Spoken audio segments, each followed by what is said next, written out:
Hi, everybody. This is Rabbi Aharon Dobinsky coming to you today from the holy city of Yerushalayim in the beautiful state of Israel just before Shabbos. Wow. Getting ready for all the power that goes with Shabbos, only 2 weeks away from Rosh Hashanah.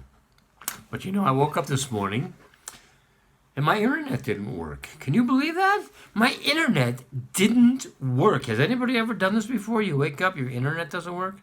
What do you think? Betrayed, hurt. I have nothing. I am out of contact with everything. I am disconnected from everything. For how long? Oh gosh, it could be minutes. It could be hours. It could be days. I don't have any idea. Right now I'm just lost and I'm wandering and I'm wondering when am I going to be able to get reconnected again to all the things that I'm missing. It's a valid concern. It's a valid thought. Well, let me ask you something. You ever think that about your creator, about the creator of the universe, about being disconnected from him, particularly at this time of year, right before Rosh Hashanah? It's something we really need to be concerned about. Are we connected? We need to be connected. We need to be connected because we're going to spend, 2 days in prayer, and then another day for Yom Kippur. And we're going to be there for a long time. For a lot of people, it's not much of an experience except for boredom. For a lot of people, it's a great experience because it helps connect to Hashem. But why would you wait till the last minute? You don't have to. You can connect every day. We talked about Hitbodedut. Hitbodedut will help you connect to your Creator. And the power is within your hands. Nobody can take it away from you. It can't be taken away like the internet can be taken away. You have total control over this. You have the power to connect with Hashem anytime, any day. It's important we do this. This week in Kollel, we were learning about Hilchos Rosh Hashanah. And we learned, that you're forgiven. You go into Rosh Hashanah with the idea that you're going to be forgiven. You're going to be forgiven. No matter what you did wrong last year, pretty much you're going to be forgiven. So why do we go and spend a lot of time in shul? What do we sit there praying for? We're there for hours, and we listen to somebody blow the shofar. We're still there for a little bit longer before we get a chance to go home and eat, which is really what we want to do in Rosh Hashanah. We want to go home and eat. There's so much more to it, though. So the question is, why do we do it? And the question was raised, what is so important about it? Why do we need to do it? And the answer is, because we need to ask for the forgiveness. It doesn't just come automatically. You've got to ask for it. Well, why? That's kind of silly. Think about this. We've talked about this many times, that we are made b'tselem Elokim. We are made in the image of God. We don't know what he looks like. We can't even postulate what he looks like. So how are we made in his image? We've talked about this also. That we are made in the same midot, the same character traits. So therefore, if you love your children, it's because he loves his children. Only to a degree that you and I could only imagine, but far more than we could possibly do. He loves his children. He wants to forgive them. So I had somebody say to me, Rabbi, I still don't get it. I don't get it. Why is it so important? So I told him this little mashal. I'm going to tell it to you today. If you're a kid, you're 8, 9, 10 years old, and you're playing outside in the yard with a ball, a hard ball, and it gets away from you, and it goes through the front plate glass window. Terrible. Are you in fear of your father? Yes, you are, probably, if you're normal, of what the reaction is going to be to this. Well, we're also in fear of our Father when it comes to Rosh Hashanah. We are told we should be. Even though we know we're going to be forgiven, we should told we should be in fear. Yerei Shamayim, we should be afraid going into it. Not afraid, but we should be concerned about the awe that is involved here and what could happen to us. And what could happen if we are not forgiven? Because What other incentive is there for us to be forgiven? So, you're this young person who threw the ball through the window. Now you have a couple alternatives available to you. You know that no matter what you do, no matter how it works out, your father is not going to be happy with you because it's going to be expensive to fix this window. Not to mention the inconvenience, not to mention the shock, not to mention what it did to your mother who was in the kitchen cooking for Shabbos and getting ready. And now we've got all these things to take into consideration. So what do? Well, one thing you could do is you could run away.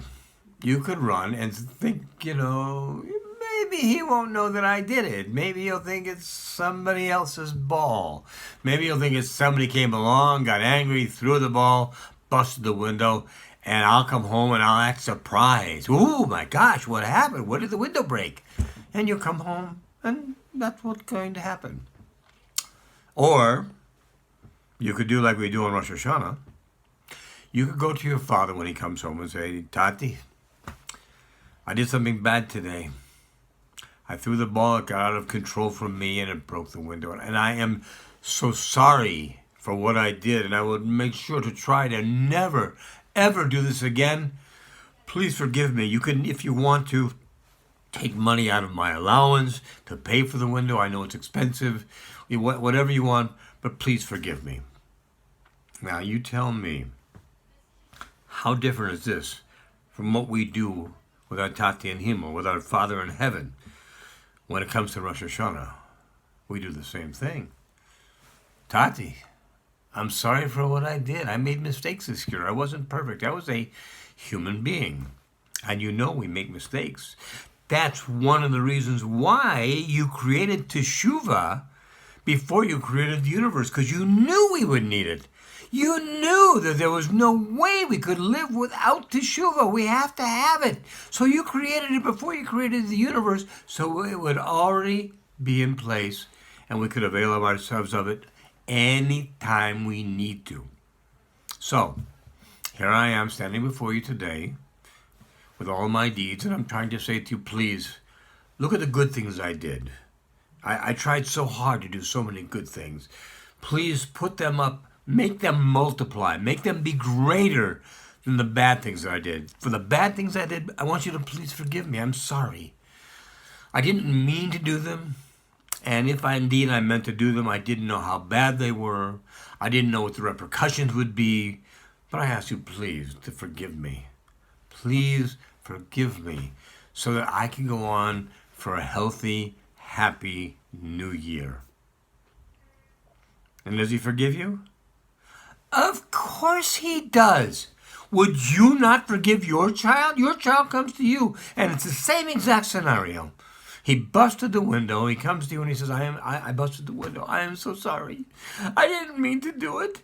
It got away from me. It was unintentional. Please forgive me. I will do my best to always be careful in the future not to do something like this, but please forgive me. Take my money out of my allowance, whatever. Would you not forgive this child? Or would you sit there and say, I don't care what you say. You're going to your room, and you're going to be punished, and I don't know if I'll ever forgive you for this. Of course you wouldn't do that. Nobody would do that to their child. You would forgive them because they are indeed your child, and you love them. Well, how much more so does Hashem love us as his children? A lot. So as we get ready to go into Shabbos 2 weeks before Rosh Hashanah, we should be asking ourselves, what have we done this year that was good? And what have we done this year that was not good? And have we done the proper teshuvah for it? We know what teshuvah is. It says, I'm sorry, I did something wrong, I'm sorry. I will try not to do it again, and I will do better in the future. And then you have to try to do better in the future. That's the part that we forget sometimes. But that's what we want to do. Do proper teshuvah. Now, if you're doing it, to do it every day, like I told you, you're catching these things as you go. And here's something that Torah tells us. You can't have double jeopardy. If you've already been brought up on charges, so to speak, and you've basically said, I'm sorry, you've already gotten your forgiveness, it doesn't come up again. The heavenly angels can't bring it in front of Hashem again because you've already been forgiven for it. and there is no double jeopardy when it comes to Hashem. So, try to keep up with these things. You've got 2 weeks now to take a good look at how you've lived your life over the last year. Take that time and use it wisely. Ask for forgiveness for the things that you've done wrong. Don't wait till Rosh Hashanah. Do it now. Go into Rosh Hashanah clean. Go into Rosh Hashanah wearing white, wearing a smile, knowing you're being forgiven, and asking, because that's what you have to do if you're going to be forgiven. You need to fess up, and you need to ask, and you can need to go back and say, I know I've covered everything, but maybe I've forgotten something, Tati. Please, if I did, forgive me. So, knowing that, giving you your homework assignment for the week. Everybody have a great Shabbos, a great Elul, 2 weeks ahead for Rosh Hashanah. Take the time, use it wisely. Be well, my friends. God bless you all. Have a great Shabbos and a great week ahead. All the best.